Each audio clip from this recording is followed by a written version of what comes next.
Olá, ouvintes e leitores, sejam bem-vindos à nossa leitura bíblica comentada.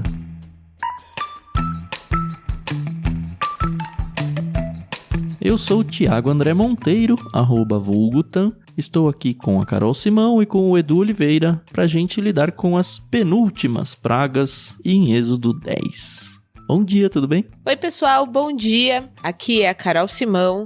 E, puxa vida, a gente viu aí toda uma situação e não tem como se compadecer do faraó. Ele não ajuda a gente. Me ajuda a te ajudar.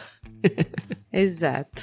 Bom dia a todos. Carol, Tam, você que está nos ouvindo, né? Não sei se é bom dia, boa tarde, boa noite, né? Depende do horário que você vai ouvir. Mas eu não tenho dó do faraó, não. Ele escolheu, fez por merecer. Tenho dó do povo egípcio que teve que sofrer com ele. Aliás, nesse capítulo fala um pouquinho disso, né? É. Uhum. Mas a gente também fez por merecer várias coisas que Deus não cobra de nós, hein? Graças a Deus. Amém. Aí do faraó você não tem dó, né? Não. É. Bom, o capítulo de hoje a gente vai dividir em 2 blocos. Eu vou fazer a leitura do primeiro, vai ser a antepenúltima praga. A Carol vai ler a penúltima praga. E a partir do próximo capítulo, né, que a última praga, ela se arrasta por alguns capítulos, a gente lida a partir da semana que vem. Lembrando que a gente faz a nossa leitura na NVT, a nova versão transformadora, emprestada graciosamente pela Mundo Cristão, e que a trilha sonora que a gente usa ao fundo dos blocos, toda vez que eu edito eu penso isso. Eu falo, a trilha sonora que você ouve é da Maria Lídia, e aí termina a introdução com uma música que não é da Maria Lídia. Mas abre o bloco. As pontas, que é a marca registrada aí do Ictus, a gente pegou de um site com direitos livres e usa esse áudio, mas todos os blocos é da Maria Lídia que emprestou pra gente. Então, obrigado mais uma vez, como sempre, Maria Lídia.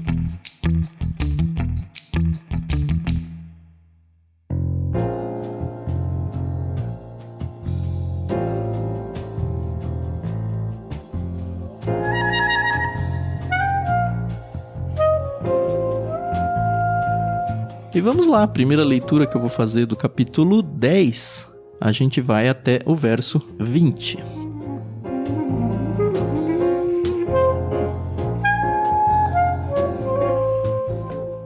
O Senhor disse a Moisés: volte ao faraó, pois endureci o coração dele e o de seus oficiais, para que eu demonstre meus sinais entre eles. E também para que você conte a seus filhos e netos como eu ridicularizei os egípcios e lhes fale dos sinais que realizei no meio deles. Assim, vocês saberão que eu sou o Senhor. Moisés e Arão foram ver o faraó novamente e lhe disseram: assim diz o Senhor, o Deus dos hebreus: até quando você se recusará a submeter-se a mim? Deixe meu povo sair para me adorar. Se você se recusar, tome cuidado. Amanhã trarei sobre seu território uma nuvem de gafanhotos. Cobrirão toda a terra, de modo que não se poderá ver o chão. Devorarão o que restou de suas colheitas depois da tempestade de granizo, e também todas as árvores que estiverem crescendo nos campos. Invadirão seus palácios, as casas de seus oficiais e todas as casas do Egito. Nunca em toda a história do Egito seus antepassados viram uma praga como esta. Quando terminou de falar, Moisés deu as costas ao faraó e saiu. Os oficiais da corte se aproximaram do faraó e suplicaram: até quando o faraó permitirá que esse Moisés seja uma ameaça para nós? Deixe os homens saírem para adorar o Senhor, o Deus deles. O faraó não vê que o Egito está em ruínas? Logo, Moisés e Arão foram trazidos de volta à presença do faraó. Está bem, disse ele. Vão e adorem o Senhor, seu Deus. Mas quem exatamente irá? Moisés respondeu: iremos todos, jovens e velhos, nossos filhos e filhas, e todos os nossos rebanhos, pois celebraremos uma festa em honra ao Senhor. O faraó retrucou: sem dúvida precisarão que o Senhor esteja com vocês se eu permitir que levem seus filhos pequenos. Eu sei do seu plano mal intencionado. De jeito nenhum. Só os homens poderão sair para adorar o Senhor, pois foi isso que vocês pediram. E o faraó mandou expulsá-los do palácio. Então o Senhor disse a Moisés: estenda a mão sobre a terra do Egito, para que venham os gafanhotos. que eles cubram a terra do Egito e devorem todas as plantas que sobreviveram à tempestade de granizo. Assim, Moisés estendeu a vara sobre a terra do Egito e o Senhor fez soprar um vento leste sobre a terra durante todo o dia e toda a noite. Quando amanheceu, o vento leste havia trazido os gafanhotos. Eles invadiram todo o Egito e desceram em nuvens densas sobre seu território. De uma extremidade à outra, foi a pior praga de gafanhotos em toda a história do Egito, e jamais houve outra igual, pois os gafanhotos cobriram toda a superfície e escureceram a terra. Devoraram todas as plantas nos campos e todas as frutas nas árvores que tinham sobrevivido à tempestade de granizo. Não restou uma só folha nas árvores, nem nas plantas em toda a terra do Egito. Sem demora, o faraó mandou chamar Moisés e Arão e lhes disse: pequei contra o Senhor seu Deus e contra vocês. Perdoem meu pecado apenas mais esta vez e supliquem ao Senhor seu Deus que ele me livre desta morte. Moisés deixou a corte do faraó e suplicou ao Senhor. O Senhor respondeu e mudou a direção do vento. Fez soprar um forte vento oeste que levou os gafanhotos para o Mar Vermelho. Não sobrou um só gafanhoto em toda a terra do Egito, mas o Senhor endureceu o coração do faraó e ele se recusou a deixar o povo de Israel sair.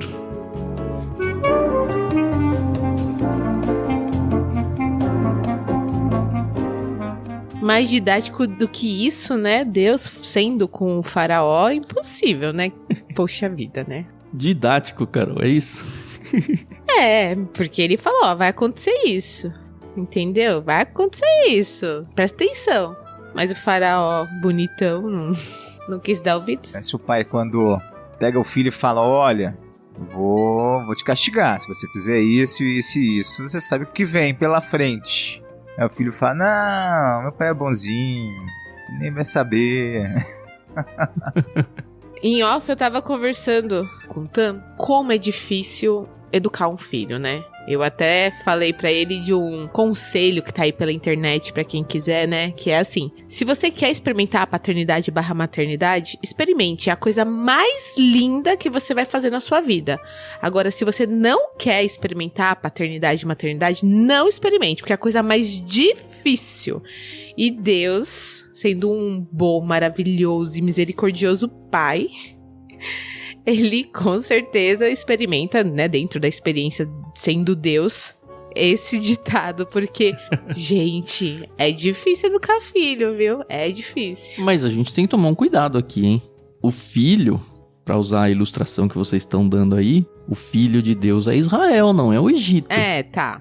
Me chamou muito a atenção no verso 2, o que a NVT traduziu como ridicularizei. Ridicularizei os egípcios. Em outras traduções está zombei dos egípcios. E Deus não faz isso com os seus filhos. E é muito interessante a motivação de Deus aqui, de zombar e de ridicularizar. Porque o que ele está fazendo aqui não são só as pessoas. Aliás, as pessoas meio que foi na urina, como diz o ditado. Ele está ridicularizando e zombando os deuses do Egito. Uhum. É, esse é o ponto, né? Eu noto nisso. Como o Antigo Testamento já comenta, né? Deus não divide a glória dele. Exato. Então, em especial, quando nós olhamos para esses povos que experimentaram, mesmo que talvez, mas muito mais do que vindo para a modernidade, né? Os povos do início da história, que experimentaram ainda da sua familiaridade de geração, ouviram do Deus. Tiveram a experiência de ouvir de Deus. Ah, pastor, como você sabe disso? Como você pode afirmar isso? Um exemplo é o livro de Jó. Livro mais antigo da Bíblia, né? Uhum. E você vê, não tem nenhuma ligação com o Pentateuco, você não vê nada ligado ao Pentateuco, e um homem que temia Deus, né, na contramão da sua cultura, e fazia sacrifícios, orava pelos seus filhos e tudo mais. Então, nós podemos entender que os povos dessa região aí, né, do Grande Eufrates, né, que se expandiram ali, tiveram algum contato antigo ou que seja com o conceito de um Deus, de um único Deus. Uhum. E eles escolheram deliberadamente se adorar ou criar seus deuses, né? Como Paulo fala lá em Romanos. Então, quando Deus está tratando com esses povos, ele está dizendo, eu sou Deus. O fim do verso 2 fala: assim vocês saberão que eu sou o Senhor.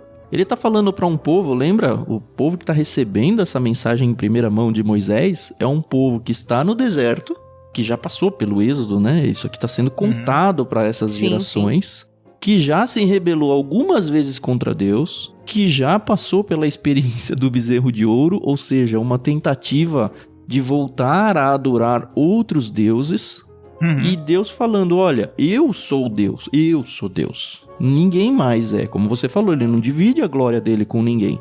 Tanto que eu ridicularizei qualquer um ou qualquer conceito de Deus que possa existir. E vocês têm a missão de recontar essa história. A questão da transmissão oral, que é tão forte no povo de Israel, sempre foi, né?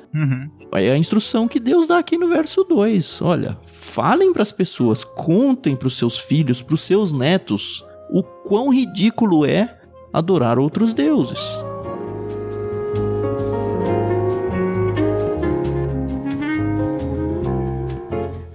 A gente falou de criação de filhos e tem algo muito profundo e interessante na cultura hebraica, né? Do judeu, em geral, até hoje, né? Você percebe que eles são... Como eles mantêm a tradição, a história e tudo mais, eu sei que eles têm a Torá também, eles estudam, né? Sim. O Antigo Testamento, mas existe neles eles são ótimos contadores de história. Os judeus que eu conheço são excelentes contadores de história, no sentido que eles conseguem reviver, né, de forma muito profunda suas histórias, seu passado, e contar isso, passar isso para adiante, né? E isso é bem interessante. E, diferente da nossa cultura, a cultura moderna, ocidental, traz essa ideia da criação, essa responsabilidade para a mãe. Já perceberam isso? É verdade. É a mulher que tem essa responsabilidade. No Shema, na Torá aqui, quando Moisés traz, né, ouve, pois, a Israel, né, o Senhor, o nosso Deus, é o único Deus, ele chama essa responsabilidade pro pai. Percebem isso? Que é diferente? É verdade. Ele fala: você é o cabeça da família, é sua responsabilidade. E continua sendo a nossa, como pai. Sim, continua, não mudou. É verdade. Né? Quem vai ser cobrado somos nós, no fim das contas. Então, chamada para você, pai, que está ouvindo aqui, entender que não é responsa da sua esposa, é sua. Pois é. Isso é importante para nós. A nossa cultura é totalmente distorcida nesse sentido. E quando a gente fala de adoração, como o Tan já falou, né? Lá na frente, daqui a pouquinho eles vão pro deserto e vão fazer um bezerro. Eles acabaram de ver um monte de milagres, Deus se revelando, Deus se apresentando. Eles falam: temos que fazer alguma coisa, vamos fazer uma adoração. Vamos fazer o quê? Mas é o que eles aprenderam, né? É o que eles aprendem, exatamente. Deles. É assim que eles sabem viver. A gente percebe que Deus está ensinando eles a serem monoteístas. Eles nunca foram. Quantas gerações eles ficaram ali no Egito? E não é ensinar uma pessoa, é ensinar uma nação. É uma tarefa um pouco difícil. Exato. Sim. Então precisa realmente desses milagres e coisas surpreendentes para acontecer, para que não tenha dúvida, para que não tenha argumentos contra. E é o que acontece com as pragas. E é uma prova real que o ser humano é um ser adorador. Isso é inevitável, né? Salomão fala sobre isso, né? Lá em Eclesiastes colocou no homem, né? O anseio pela eternidade. O ser humano, ele é adorador por natureza. Se ele não adorar o Deus verdadeiro, ele vai arrumar outro. Ele vai arrumar uma outra coisa para adorar.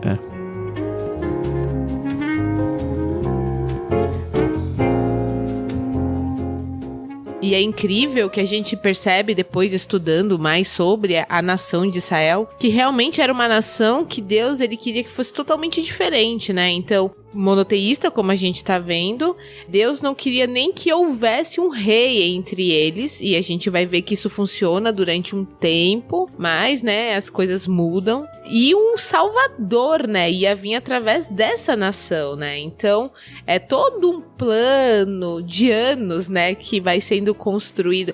É um plano de carreira, vamos pensar assim. E, inclusive... já que a gente entrou no assunto, né, filiação, pai e filho, né, é aquela conversa do pai pro filho, né, eu já passei por essa fase, tá, eu já fiz esse caminho aí, eu já fui, voltei e fiz o bolo, né. Já sei como é. Isso. Quando Deus fala sobre um rei, que o povo não teria rei, ele dá respostas pra isso, ele fala, lá no futuro vocês vão fazer isso. Né, a continuação do Shema, capítulo 7 de Deuteronômio, ele vai seguindo depois o 6, que é o Ouve, Senhor, ó Israel, ele fala, né, quando vocês escolherem um rei, ele já sabe, é o senhor da história. Ele já sabia. Então pois o povo lá na frente erra sabendo. Porque tá a informação, né, lá pra eles, consciente. Sim, pois é. A gente tá muito longe disso, mas eu queria pegar esse gancho porque é um texto que eu gosto muito. Apesar de que eu não lembro a referência, mas é no final do Pentateuco. Quando Deus tá falando, meio que despedindo já Moisés, já idoso, perto de morrer. Ele fala pra Moisés, olha, eu vou te ensinar uma canção. É muito doido isso. Vou te ensinar uma canção e na letra dessa canção vai contar que vocês vão me abandonar e tudo que vocês vão passar. E você faz favor de descer lá e ensinar ao povo essa canção. Para que eles sejam testemunhas de si mesmo, de que vocês vão me abandonar. Que tristeza, Eu né? nunca vi uma pregação sobre isso, sabe? É um texto que fica meio obscuro, as pessoas parecem que fogem um pouco dele, mas entendam a força disso. Quando chegar lá, eu com certeza vou gastar bastante saliva nesse trecho. E nessa questão do ensino, né, música é bem interessante, porque quem não gravou os livros da Bíblia cantando? Pelo menos os profetas menores ali. Gravou a musiquinha lá, como nossa memória é boa, né, com isso, né? Fazer música, ou versos, né? Fazer rima, poesia, pra gravar. Então é uma ferramenta incrível. Não é à toa que nós temos aqui na Bíblia, né, um livro de música grandioso. É verdade.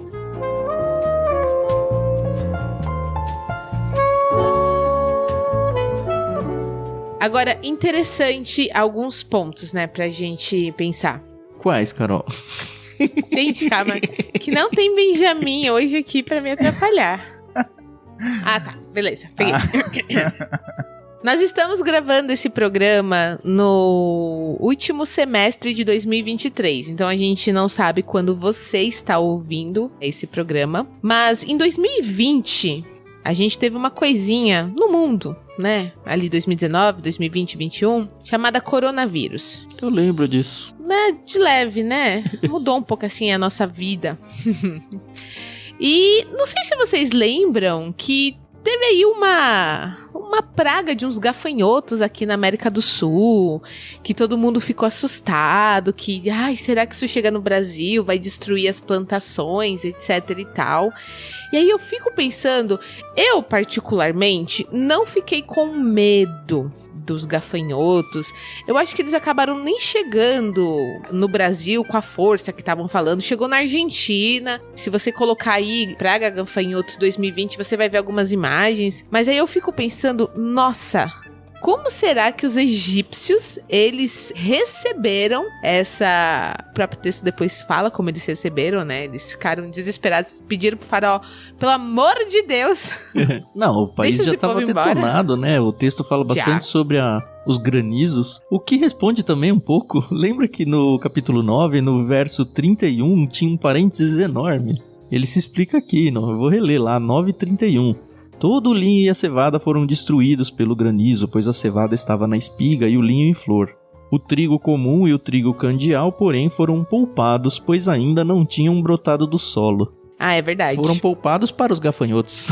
É isso. É. Tá vendo? Plano de carreira. É. Mas você tá falando dos gafanhotos, Carol? Vocês já assistiram algum videozinho no YouTube de nuvens de gafanhotos chegando? Já é cara, é assustador. Assim, não é uma hipérbole no texto quando fala que escureceu. Eles tapam a luz solar, é uma nuvem preta e não dá pra nem imaginar que são animais, sabe? É muito louco. É muito louco, e aí se você é uma pessoa sensível, eu vou te indicar uma animação da Disney que mostra um pouquinho sobre isso, chamado Vida de Inseto. É um filme antigo, anos 90 aí. É uma das minhas animações da Disney favoritas. E tem uma parte que os gafanhotos entram no formigueiro, enfim. E é assustador, e é um desenho, tá bom? Então imagina na vida real. Não, fica a dica pra você abrir aí o YouTube e procurar nuvem de gafanhotos. Exato. É muito louco. E assim, é muito interessante, porque o texto diz que nunca em toda a história do Egito seus antepassados viram uma praga como essa. Nem depois. Pesquisando um pouco, a primeira leitura era... o Egito nunca teve uma praga de gafanhotos. Mas aparentemente não. Era algo relativamente comum para eles. Mas não nessa magnitude. O que é muito triste de ver é que ainda tem um monte de comentarista tentando dizer que uma invasão como essa era algo normal. Me dói muito o coração de pensar que tem gente que passa pano pra isso. quando o próprio texto diz que, olha, nunca aconteceu um negócio desse tamanho.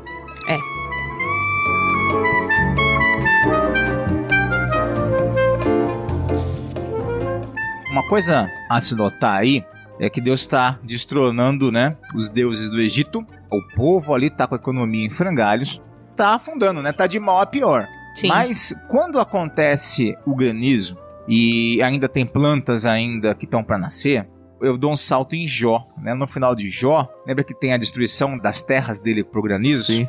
E Deus Sim, conversa depois com Jó e fala assim, olha só a bênção do granizo. Porque, né, já é quem é da biologia aí, que tá nos ouvindo aí, né, pode confirmar isso posteriormente, né, que o granizo, quando há uma chuva de granizo, ele é bom pra terra. Isso eu não sabia. A próxima safra vai ser muito boa. E eu imagino que ele dá uma poupada pro povo, né, e agora começa a brotar uma nova safra e o negócio vem assim, uau, vai nos resgatar. Vai, Sim. com certeza. Agora, bom, isso vai nos ajudar. Finalmente, pelo menos, tudo que já foi de mal, vamos ter um alívio. Uhum. E vem os gafanhotos. E assim, quem já viu o vídeo aí do gafanhoto, né? Eles não vão comer o cereal só. O gafanhoto destrói tudo. Tudo. Não sobra Não deixa nada. Nada. Então, tá destronando, né? Parece que tem uma das versões aqui, falando sobre um dos deuses aqui do Egito, né? Que ele era o senhor da plantação e tudo mais, era Osíris, uma coisa assim. Então, eu tenho uma citação que eu separei da Bíblia de Estudo MacArthur. Ela diz assim: invasões de gafanhoto eram temidas no Egito a ponto dos agricultores muitas vezes orarem para que o deus gafanhoto garantisse as colheitas. A humilhação do seu deus foi total. Deus minúsculo aqui, né? Isso, é o deus egípcio Osíris, isso mesmo. Na própria NVT de estudo fala, era reverenciado porque descia ao mundo subterrâneo e renovava a vida das plantas na primavera. Então, esse ataque aos vegetais mostra também que Osíris era impotente diante de Deus. Então, mais um deus minúsculo aí sendo destronado por aquele que é senhor de tudo. Pois é. E da mesma forma que Deus envia, e ele controla como funciona, né, a dinâmica disso. E isso é mais um quebra. Agora não tá aparecendo mais os magos, né? Os magos já saíram de cena, porque já cansaram de passar vergonha. E que eles reproduziam, mas não faziam a solução, né? Aqui com Moisés sempre Deus faz e resolve. Ele mostra o domínio sobre cada gafanhoto dessa nuvem. É interessante a gente lembrar que tem um livro de profeta menor, o profeta Joel, que fala só sobre gafanhotos, basicamente. É sobre Deus disciplinando seu povo com gafanhotos, vários, assim, tem tipos de gafanhoto. Quando a gente chegar e conversar sobre esse livro vai ser interessante. Mas assim, mostra o poder de Deus sobre tudo, sobre a natureza de um jeito absoluto. Exatamente. Ele é grandioso, poderoso, e isso nesse texto, nessa história aqui é muito clara. No domingo, né, nosso culto para as crianças, que você que está ouvindo depois, né? Eu sou pastor e no domingo esse último domingo foi Dia das Crianças, né? O final de semana, o Dia das Crianças. Eu estava pregando para as crianças, eu preguei para as crianças, contei história sobre a queda das muralhas de Jericó. E você imagina só, passaram-se 40 anos desde o que aconteceu no Egito. Desde que aconteceram as pragas. E o povo de toda aquela região, que se você está ouvindo em nosso tempo ou depois, né, nós estamos em um momento de guerra, né, por causa dessa região em específico. E o que acontece ali? 40 anos se passaram e o povo está morrendo de medo desse povo. E não do poderio militar de Israel, daquele povo, não da capacidade bélica deles como exército, mas estão morrendo de medo porque eles sabem que tem algo adiante desse povo. Sim, sempre teve, sempre terá. E sempre teve, sempre terá. Então eles estão tremendo porque eles veem um povo 40 anos caminhando no deserto e dando volta no deserto. Eles acabaram de destronar o Egito, a maior potência da história, e estão passando no deserto. Para quem morre de ansiedade, né? Quem tem problema com ansiedade, esse é um prato cheio, né? Porque foram 40 anos. O que vai acontecer? Quais são as cenas do próximo capítulo? De tensão. Tá chegando, chegando. Pois é.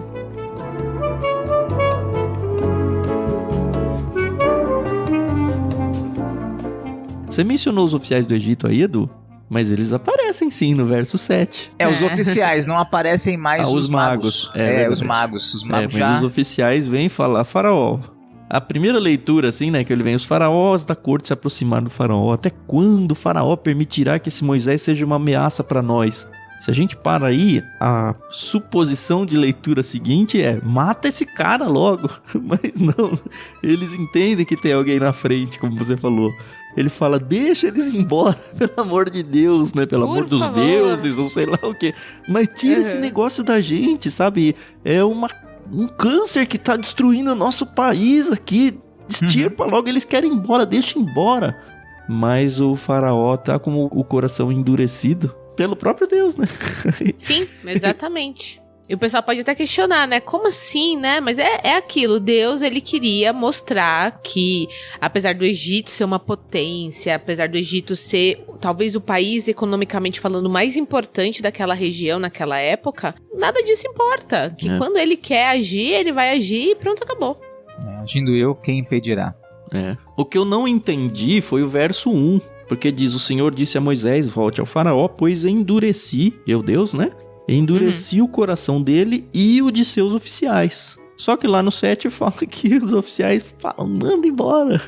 Será que eles tiveram o coração quebrantado nesse intervalo? Eu realmente ser, né? não entendi e não achei ninguém falando sobre isso, não.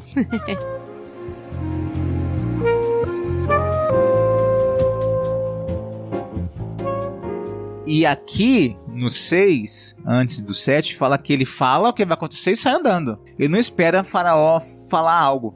Ele falou e vai embora. A impressão que dá é que ele e Arão saem ali do pátio lá do faraó, aí rola aquela conversa entre o rei e os seus conselheiros, e aí manda chamar de volta. Mas aí o negócio é que o faraó, entre aspas, se arrepende, né? E manda chamar Moisés e Arão, né? E eu achei interessante o que ele fala, né? Pequei contra o Senhor, seu Deus, e contra vocês. Perdoem meu pecado apenas mais esta vez. E supliquem ao Senhor, seu Deus, que ele me livre desta morte. Ele é o representante máximo do Egito. Mas ele pecou dessa vez, né? Só mais dessa vez. O problema do faraó é que sempre queria barganhar. Ele tá querendo barganhar a saída. Não vai sair mais ninguém além dos homens. E é interessante que fala, vocês pediram isso, só que eles nunca tinham pedido isso. É verdade. E ele quer barganhar o tempo todo e não existe barganha com Deus. Eles são pra gente, eles são histórica pra todo o ser humano. Deus não barganha. Ele é o soberano. Ele não precisa fazer acordo. Deus não barganha, Deus não faz acordo, mas mesmo assim, a gente vê, por exemplo, Abraão lá atrás, lá em Êxodo, quando a gente estudou e Deus falou que ia destruir Sodoma e Gomorra, Abraão não é que ele barganhou com Deus, mas o jeito todo respeitoso que ele veio diante de Deus e falar, mas Senhor, me perdoa só mais dessa vez, deixa eu fazer uma perguntinha pro Senhor, sabe?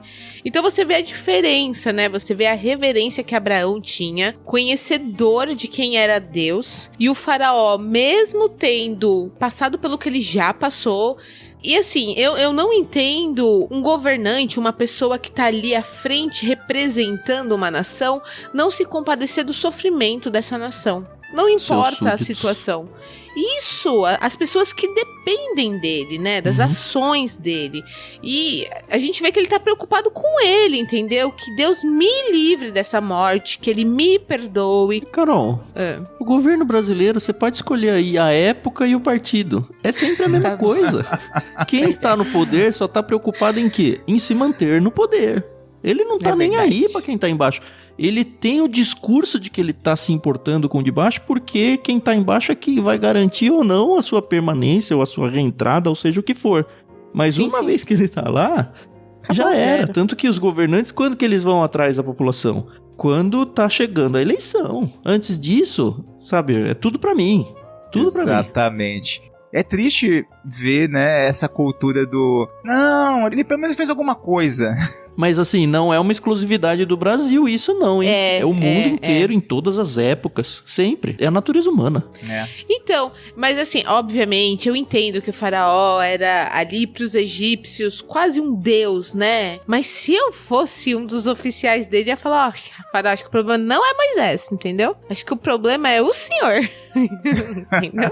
O problema é que não tinha democracia, não tinha eleições ali. E nem essa liberdade, né, em falar esse tipo de coisa. Exato.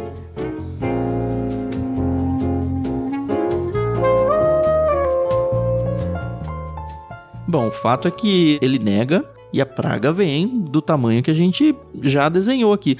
Talvez eu esteja lendo essa citação alguns minutos atrasado, mas é que ela mostra o poder tão impressionante dos gafanhotos que eu vou ler mesmo atrasado aqui. Ela apareceu na Bíblia de Estudo Anotada.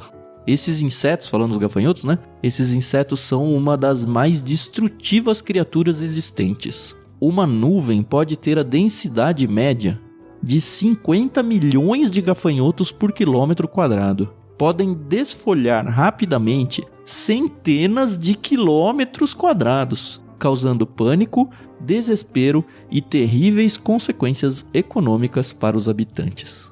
Cara, é muito grande, muito grande. Poderio tremendo. Não é à toa que o livro de Apocalipse comenta, né? E eu sei, vão falar muita coisa sobre Apocalipse nesses dias aí, né? Estão querendo já apontar muita coisa. Mas quando ele fala sobre uma das taças, né? Sobre aquele exército de gafanhotos que sai do abismo lá, né? A taça são taças de ira de Deus derramando sobre a terra, pra quem não conhece muito bem o Apocalipse. Isso. E eles fazem essa alusão, né? É importante entender, né? Não necessariamente são gafanhotos. É que era o que João conseguia... Que negócio é esse? Como que eu explico isso? Era tão terrível que a única coisa que ele conseguia descrever, ele fala gafanhoto. Sim. Aquele povo entendia o poder destrutivo do gafanhoto, né? Um gafanhoto sozinho é uma coisa, mas quando você vê um exército, você entende o poder destrutivo. Quem é do campo, quem vive nesse ambiente, sabe o poder de destruição deles, né? Exato.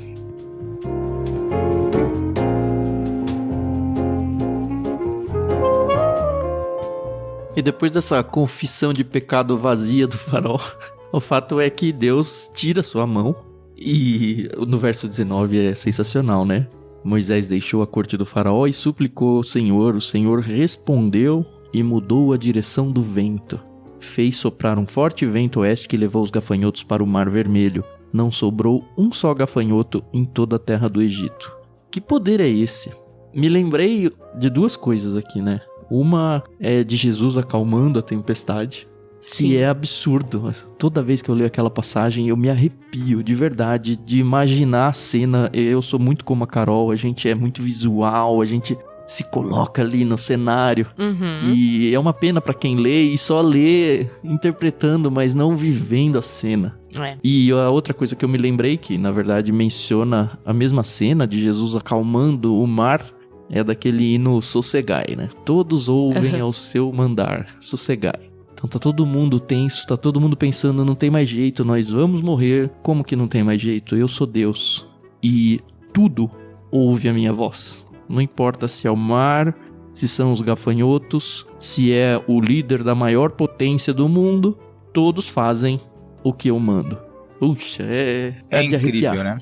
Vou fazer uma propaganda aqui, né? Vocês assistiram The Chosen? Não, Já nunca vi. assisti um ou outro episódio. Ainda não assistiu, Thiago? E não tenho vontade, pra falar a verdade. Eu não gosto muito de adaptações bíblicas. Eu vou te contar. Eu assisti de forma tardia, porque eu tinha essa mesma sensação. Falei, mais um desses... Da novela Essas da tentativas de Bíblia. novela bíblica, mas eu vou te contar. É fantástico. É fantástico. Depois que eu assisti, todo mundo que eu falo, assista The Chosen. Assista, porque o que acontece? A produção tenta trazer, ele não tá preso a colocar todos os detalhes, né? Ele usa a liberdade poética, mas ficou muito bem feita. Não tem heresia, não tem loucura, ficou muito bem feita. E quando eles tratam dos textos com muita fidelidade. E a última cena gravada, né? Acho que já tem 4, né? Você tá me falando pra eu assistir e vai me contar a última cena? Eu vou deixar você, eu vou forçar você a querer assistir. A última cena do quarto capítulo é Jesus acalmando o mar. E é fantástico. É fantástico. Bem feito. É muito bem feito.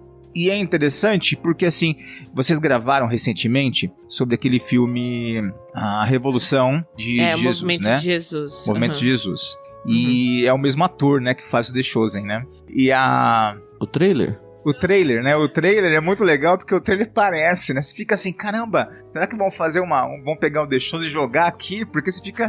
Como assim? É fantástico, é muito legal, mas não é, né? O filme já é outra história, que é bom também. É outra história, tem suas críticas, é interessante. Mas onde eu quero chegar aqui?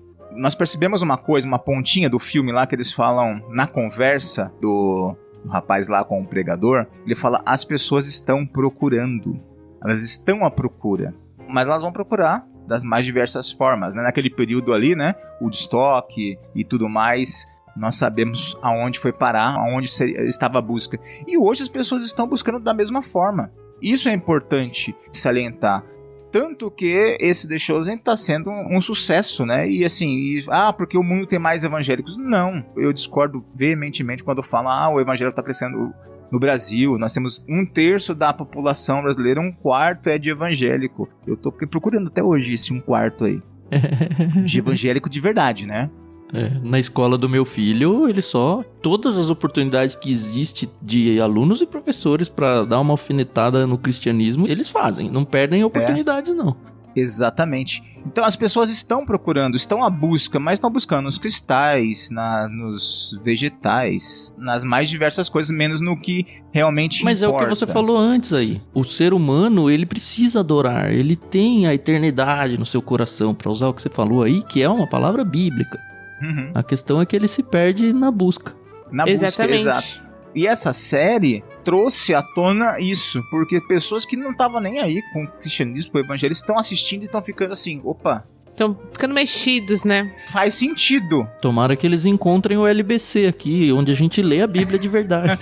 Ele Isso faz aí, sentido, isso aí. ele Jesus. Faz sentido esse tipo de Jesus. Uhum. E eu creio que tem feito pessoas buscarem, eu quero ver se é isso mesmo que tá na Bíblia. Né? Se é desse Gente que vai pra mesmo. Bíblia como curioso, né? Curioso. Mas tudo bem, pra cada pessoa Deus tem um plano diferente, que chegue como Isso aí. curioso, não tem problema Sim. nenhum. Eu tava falando que eu tenho um pé atrás com produções bíblicas, mas assim, é só um medo pessoal, eu não desincentivo isso de forma alguma. Eu gosto muito, por exemplo, do Paixão de Cristo, que já é mais antigo, mas eu gosto muito desse filme. A gente leu recentemente, mais ou menos recentemente, né, há algum tempo, um livro que também faz uma adaptação do Evangelho chamado O Homem que Nasceu para Ser Rei. Se não me engano é Dorothy Sayers o nome da autora. Isso. E é fantástico o livro. Eu acredito, pelo que você está falando, que o The Chosen vai para esse lado.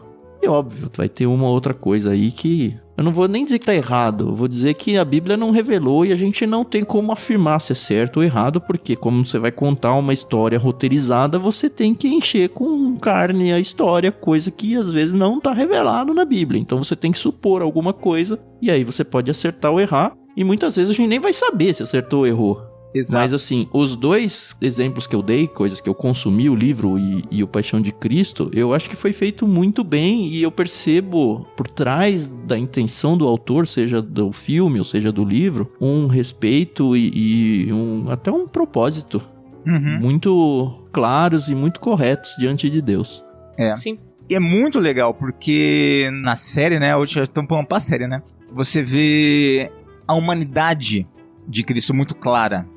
E sem deixar de ser quem ele é, em forma alguma. Mas você vê isso muito explícito, que às vezes na leitura desavisada não se percebe. A gente olha só como Deus. O livro da Dorothy Sayers faz muito bem isso também. Isso. Sim, que é uma adaptação teatral, né? Isso. E também as pontas de cada personagem, né? Os motivos, porque é fácil você olhar o Mateus, olhando, só li o texto, sem conhecer muito.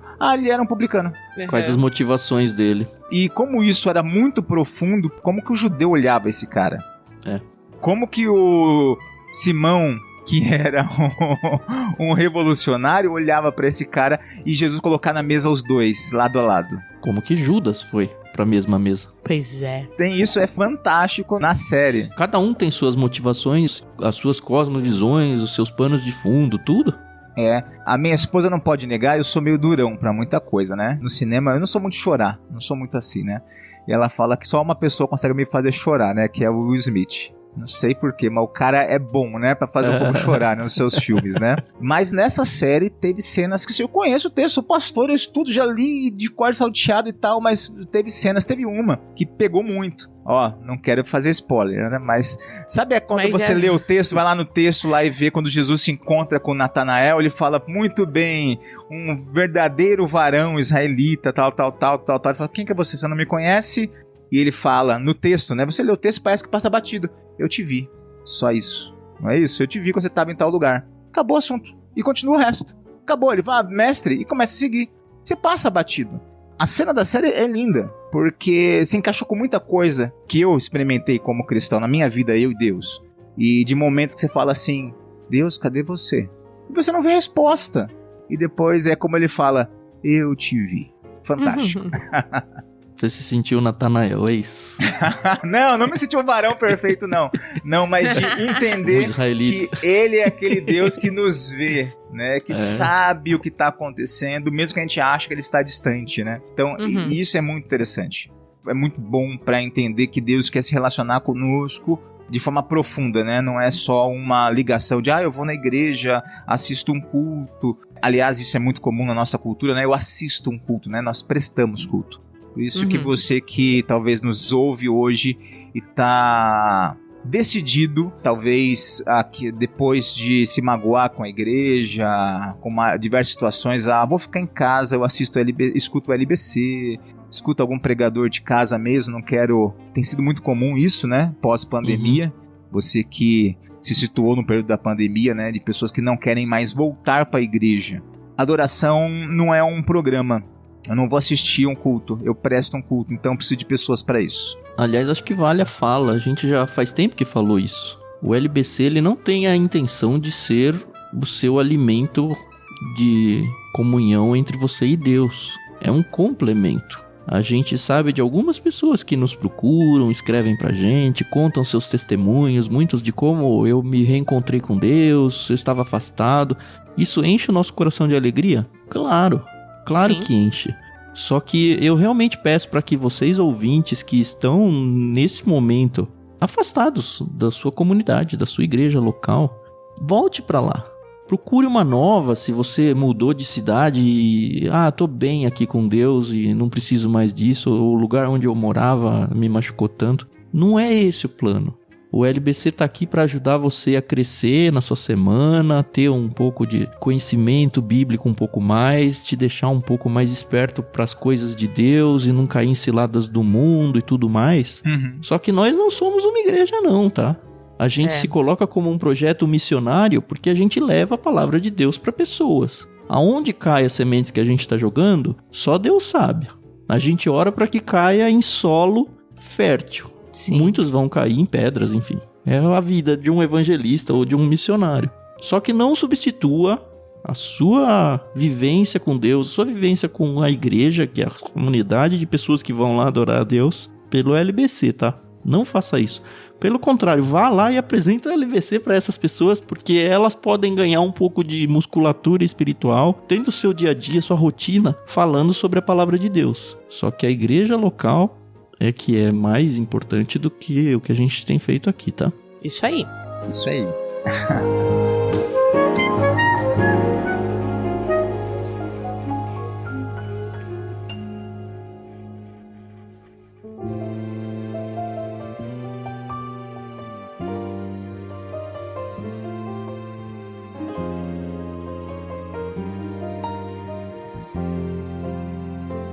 Bom, para virar pro bloco seguinte, acho que é bom só a gente relembrar que no verso 20, o último lido, diz que o Senhor endureceu o coração do faraó e ele se recusou a deixar o povo de Israel sair. É nesse momento que a gente faz a leitura do bloco seguinte para entender o que vai acontecer adiante. Então, bora lá. A praga da escuridão.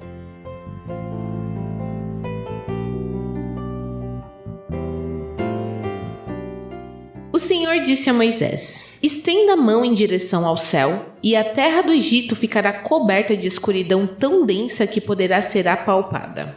Moisés estendeu a mão em direção ao céu, e uma escuridão profunda cobriu toda a terra do Egito por 3 dias. Nesse período, as pessoas não conseguiam ver umas às outras e ninguém saía do lugar. Mas onde viviam os israelitas havia luz como de costume. Por fim, o faraó mandou chamar Moisés.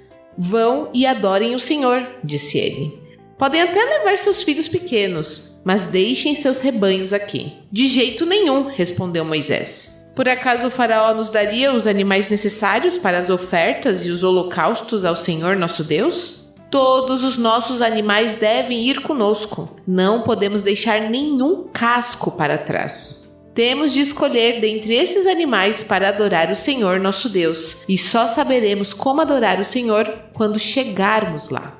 Mais uma vez, porém, o Senhor lhe endureceu o coração, e o faraó se recusou a deixá-lo sair. Fora daqui, gritou para Moisés. Estou avisando, nunca mais apareça diante de mim. No dia em que vir meu rosto, você morrerá. Muito bem, respondeu Moisés. Nunca mais verei seu rosto novamente.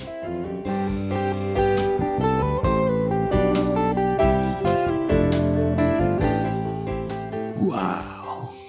Gente, eu não tenho medo do escuro, tá? Pelo contrário, eu amo dormir no breu total. Eu amo quando, sei Gosta lá, daquelas tá cortinas chovendo. blackout, assim.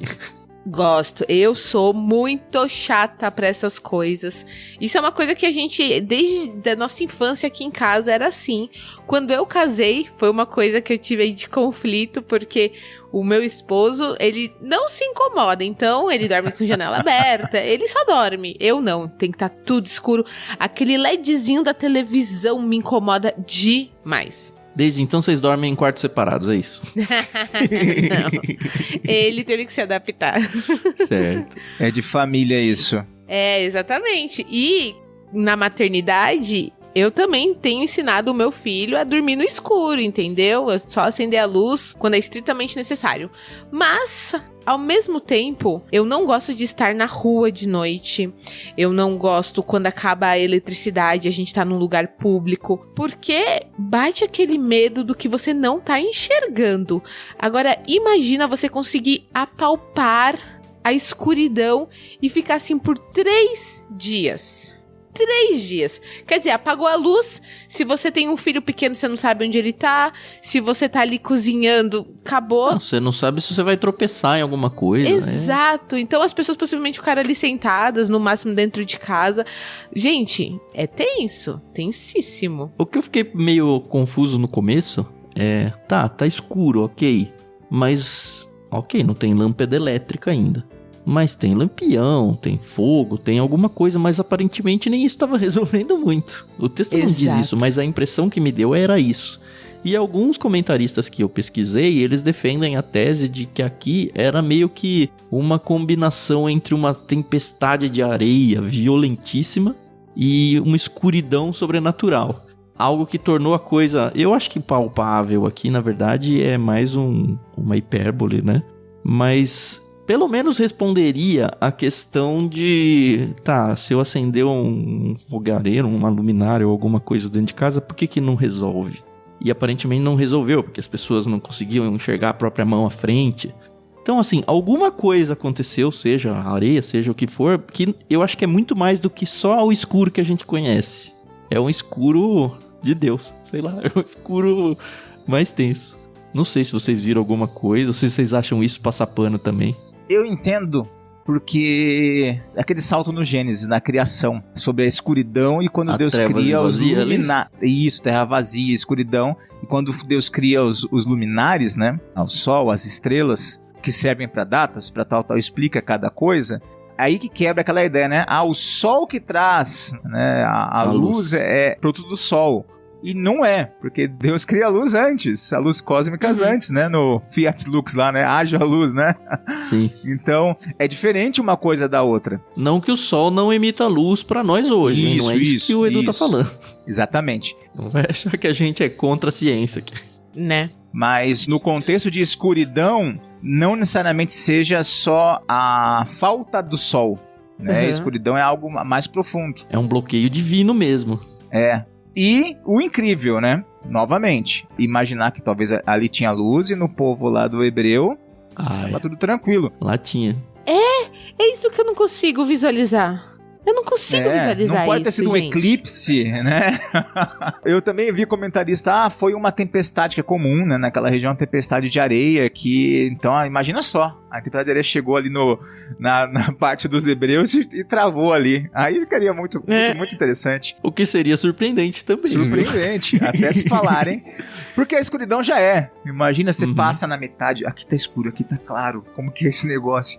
Até falaram de um vulcão erupção na Grécia. Aí acho que é muito demais. Falar, que terrível isso, né? Viaja, tem que né? querer arrumar a explicação. Daí tem que usar aquela musiquinha lá, né? Porque o cara descobriu o Brasil, né? Ninguém explica Deus. Não explica mesmo. Ó, pra mim a explicação maior tá também nessa citação. Essa eu infelizmente não anotei de onde eu arranquei, mas tá. O deus egípcio confrontado agora foi Ra, ou Ré. E Horus, com H no começo, então pode ser que seja Horus, não sei. Ambos deuses do sol. Lembrando que o faraó muitas vezes era considerado o filho de Ra. Então a gente tá na penúltima praga, por que não atacar o talvez deus mais poderoso desse panteão de deuses egípcios? Exatamente. E assim, dessa vez, nem aviso ele dá. Não dá. Quando o faraó fala que não quer ver mais Moisés, que vai matá-lo, ele fecha a porta ali, Deus fecha a porta também. Fala, acabou.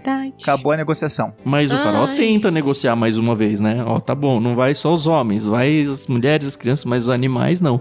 Já teve uma discussão sobre os animais no passado. Aqui de novo a gente vê, não, você por acaso vai me dar os animais? Eu tenho 2 leituras aqui, né? Uma é os animais pra vocês são sagrados, vocês vão querer dar eles pra gente sacrificar aqui pra um Deus que é contrário a vocês? E o segundo que me passou a cabeça, e aí realmente é só meu, tá? Eu não li isso em lugar nenhum. Lembra quando Davi vai ofertar alguma coisa e alguém fala, não, pode pegar. E aí ele fala, não, eu não vou ofertar a Deus algo que me seja dado de graça, tem que ter um custo pra mim. Eu não sei se isso tá na cabeça do Moisés também, que não, tem que ser os nossos animais, não pode ser um animal dado por um terceiro. Mas me passou pela cabeça, achei que era bom a gente pelo menos mencionar. E até pode ser, também conjectura aqui, um trocadilho, né? Ele fala, você tem animais pra me dar? Tá tudo morto, né? Que animais você tem animais pra me dar? Você não tem mais nada?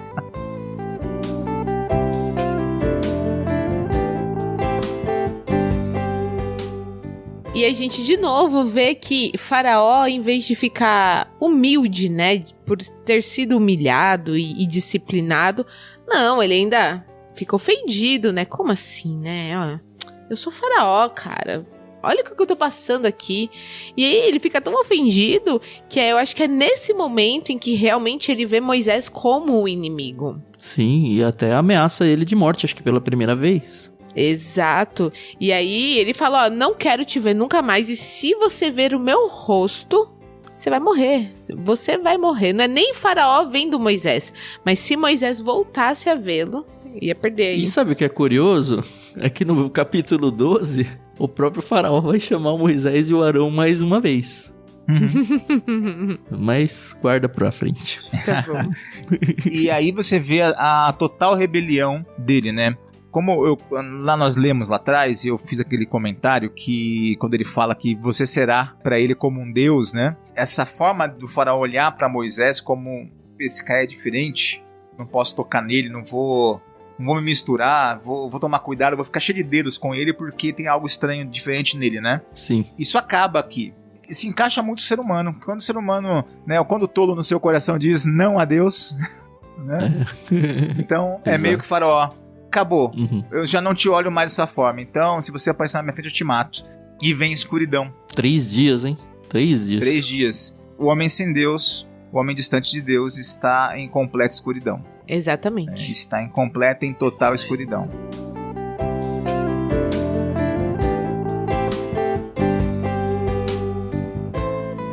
E a gente tem que lembrar que o Moisés tinha uma garantia de Deus lá no capítulo 3, no 21 e 22, já tinha dito, Deus já tinha dito para Moisés, né, que os israelitas, eles não iam deixar nenhum pertence para trás. Eles, sim, inclusive, iam receber presentes dos egípcios para apressar eles a sair. A gente vai ver muito nos próximos episódios aí, quando de fato aconteceu o êxodo, é isso que vai acontecer. Então, todo aquele início antes das pragas de receio, medo, angústia dos israelitas, pelo menos do Moisés e do Arão, aqui parou de falar sobre como os israelitas estão reagindo a tudo isso, mas Moisés e Arão aqui, eles foram crescendo em confiança em Deus absolutamente. Sim, sim. E é incrível isso, né? É incrível ver isso.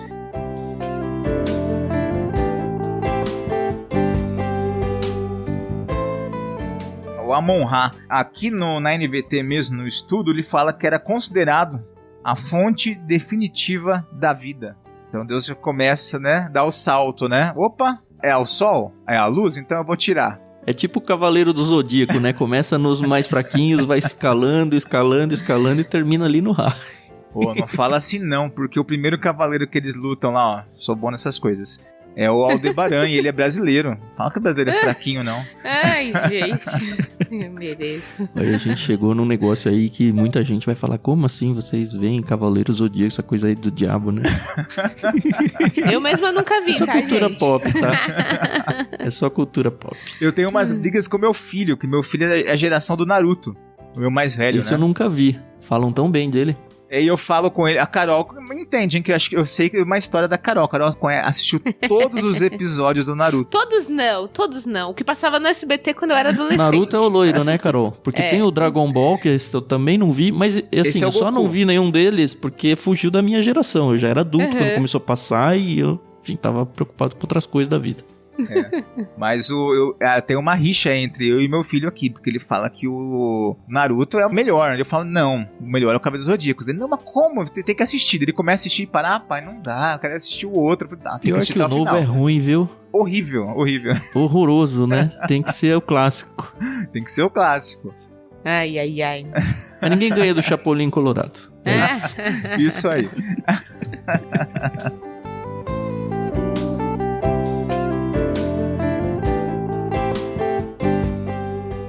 A verdade é que, voltando aqui ao texto, o livre-arbítrio, ele é muito complexo, né? Então a gente vê aqui que quando Deus ele entrega o homem a si mesmo, o resultado é desastroso. É. Exato. Então, foi isso. O faraó aqui teve a oportunidade, teve aqui a chance de poder fazer as coisas do jeito dele.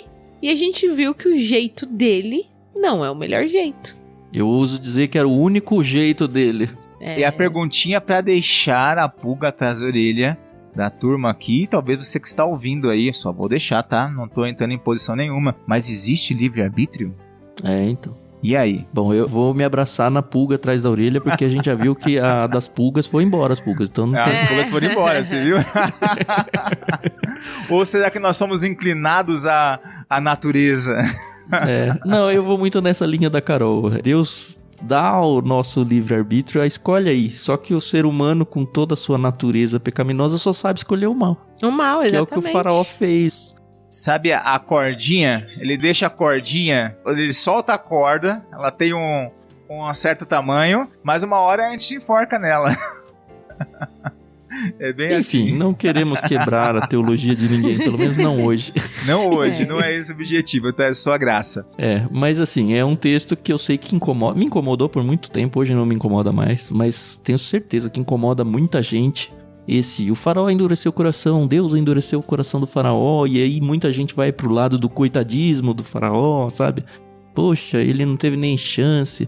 Eu já vou pra esse lado que eu mencionei. Ele teve a chance, a questão é que ele só podia, humanamente falando, agir de um jeito. Ele só era capaz, humanamente, de fazer uma coisa, que foi exatamente o que ele fez. E Deus sabia disso. E simplesmente, como a Carol falou, deixou ele se afogar no próprio veneno. Exatamente. E de novo, não é porque Deus ele era ruim, né? Não é porque ele queria ver o faraó sofrendo. Pelo contrário, né? Não, ele quer fazer grande o nome dele. Ele falou isso algumas vezes. Exatamente. Ele tinha só um propósito muito maior.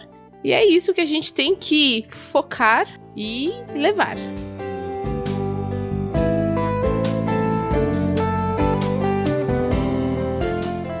Uma coisa que a Bíblia é muito clara e às vezes passa batido, e isso é um grande problema da cultura, não nossa época, em todas as épocas, né? Um entendimento errado da vontade de Deus. Às vezes nós colocamos, Deus tem uma vontade para sua vida, aí tem vontade para a vida da Carol, do Tan, para minha, para vocês que estão ouvindo, né? Não, Deus tem a vontade dele.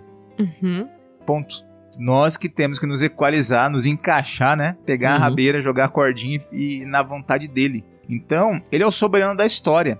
Então, sempre que você sai, olha só, vou dar uma ponta Não vou fazer isso. Vou fazer isso sim. Uma pontinha da cultura pop. Quem tá assistindo o Loki... A gente já falou do Cavaleiro Zodíaco. Então eu vou pro Loki. Você que está assistindo o Loki...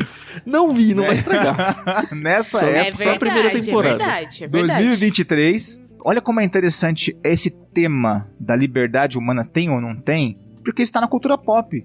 Uma série, né, de super-heróis, a gente sabe que não existe. E esse é um tema recorrente, porque desde lá, quando eles querem voltar no tempo, vai no tempo, e agora esse salto aí do que é canônico, que não é canônico no tempo, né, mostra, tem uma linha lá, já perceberam? Eles estão lá e eles desviam da linha do tempo, da linha temporal. Sim. Acho que dá pra encaixar aí. Só existe uma vontade de Deus. Uhum. E sempre que a gente não aceita isso, que é a vontade dele, a gente vai ramificar. E vai dar ruim. E vai dar ruim. Não só o Loki, a maioria dos filmes que falam sobre esse tema é meio que isso. Você fugiu da linha central, deu errado. Deu errado. Deu ruim.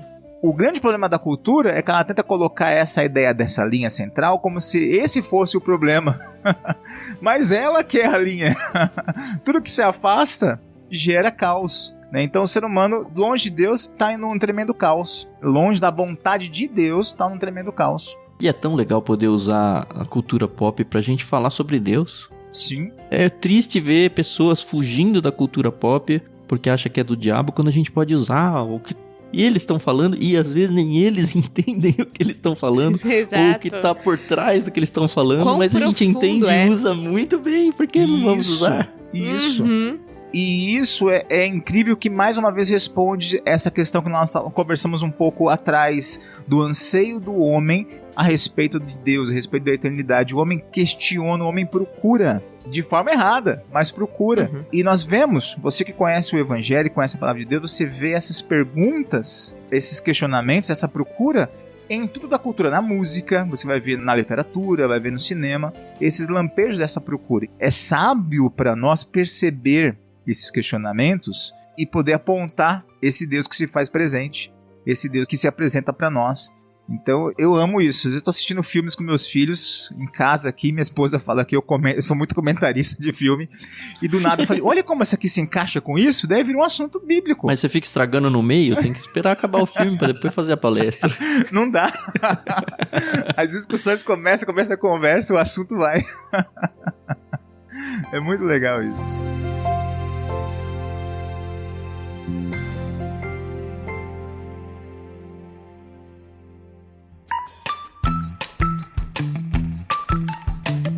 É isso, acho que foi um episódio gostoso. Sim. No próximo capítulo 11 a gente vai entrar na morte dos primogênitos, tão aguardada e já conhecida, acredito eu, né? Que já conhecida por todo mundo. Talvez eu esteja dando um spoiler aqui. Mas Deus já falou no começo que ele ia fazer isso, então ele vai fazer isso, vai ser a última praga. E vamos seguindo. Queria mais uma vez agradecer vocês, ouvintes, por estarem com a gente. Lembrar vocês que isso aqui é só a cereja do bolo do relacionamento de vocês com Deus. Tem coisas muito mais importantes. Ao mesmo tempo, lembrar vocês que é muito importante que vocês se envolvam com a gente, seja apresentando o projeto para outras pessoas, até para descrentes, por que não? De repente você conhece pessoas que estão atrás de conteúdo bíblico pela curiosidade, apresenta o LBC, olha só, é um jeito gostoso de ouvir. Recentemente eu tive uma pessoa no carro, eu escuto agora com os meninos de manhã, né? A gente deu carona pra uma pessoa e eu falei, pô, é a hora de eu colocar. Ela tá no meu carro, eu não tô colocando pra ela, mas ela tá participando da minha vida aqui e ouviu. Assim, vai fazer alguma diferença? Não vai? Eu não tenho a menor ideia. Mas você pode ser esse catalisador de apresentar esse programa para outras pessoas. Como a Carol sempre gosta de lembrar, a gente precisa muito da oração de vocês. A gente passa perrengues na nossa vida, a gente passa problemas, a gente peca muito na nossa vida. E alguns pecados a gente sabe que correm o risco de se desqualificar diante de Deus até para continuar produzindo o LBC. E vocês orando continuamente por nós é um jeito de Deus estar sempre olhando e cuidando para que a gente não escorregue por aí e se desqualifique para um projeto que é muito maior do que qualquer um de nós. Não é o meu projeto, não é o projeto da Carol, do Edu, de qualquer um que participou. Eu realmente entendo que é um projeto de Deus e a gente é só uma pecinha que está aqui fazendo a coisa acontecer. E pecinhas dispensáveis, qualquer um de nós. Mas eu realmente gostaria de chegar inteiro no final desse projeto, e a gente sabe que quanto mais a gente fala sobre Deus, sobre Cristo para as pessoas, mais a gente incomoda o inimigo, e mais o inimigo vai tentar nos destruir, porque a gente está levando pessoas para Cristo, pelo menos para próximo de Deus. Então, seja assim uma rede de oração pra gente. Sempre que você lembrar, sempre que você terminar um episódio, gasta aí alguns minutinhos orando pessoalmente por cada um de nós, para nos preservar capazes de continuar fazendo isso. E se você ainda quer participar financeiramente disso, você já sabe, a gente tem na descrição do programa uma chave Pix, que você pode fazer uma doação avulsa ou se comprometer mensalmente através do nosso sistema de financiamento coletivo no Catarse. Para fazer parte, ou pelo menos para conhecer o projeto que a gente se propõe a fazer, é só acessar catarse.me/ictus. Ictus é ICHTHUS. Tem o link na descrição do programa se você precisar. E é isso. Semana que vem a gente volta para contar sobre a morte dos primogênitos. Agradeço o pessoal que ficou com a gente ou que passou ao longo do Discord. Lembrando que a gente tem essa comunidade, que você pode fazer parte de graça e ouvir as gravações ao vivo do nosso LBC por aqui também, além de ler a Bíblia e outros livros com a gente. Então, faça parte, bit.ly/leitura coletiva. Vai ser muito gostoso conversar com vocês por lá também. Um abraço e até semana que vem. Tchau, tchau. Isso aí, pessoal. Muito obrigada pela paciência, audiência. É sempre muito bom vir aqui e ler a Bíblia e descobrir como a nossa vida, ela tem ainda coisas a receber, né? E pra gente crescer espiritualmente. E qualquer coisa, é só chamar a gente lá nas redes sociais. A gente gosta muito de conversar com vocês. E se você tiver alguma dúvida, bem que pode ser a nossa dúvida também. E juntos a gente vai se ajudando, tá bom? Muito obrigada. A gente se ouve no próximo episódio. Até mais. Muito obrigado você que nos ouviu, Carol, Tan aqui conosco, Amanda, aqueles que estão aqui acompanhando, né, ao vivo hoje, mas você que nos ouve em qualquer momento da história, né, obrigado por nos acompanhar, estar conosco aqui, da História Canônica, na sua linha canônica, né? Tá? Esperamos. E até o nosso próximo encontro, tem sido muito bom, né, esse tempo aqui, e agora vem o momento esperado, né, da história, né, das pragas, né, o momento que vai culminar com a saída do povo, tá certo? Um grande abraço a todos.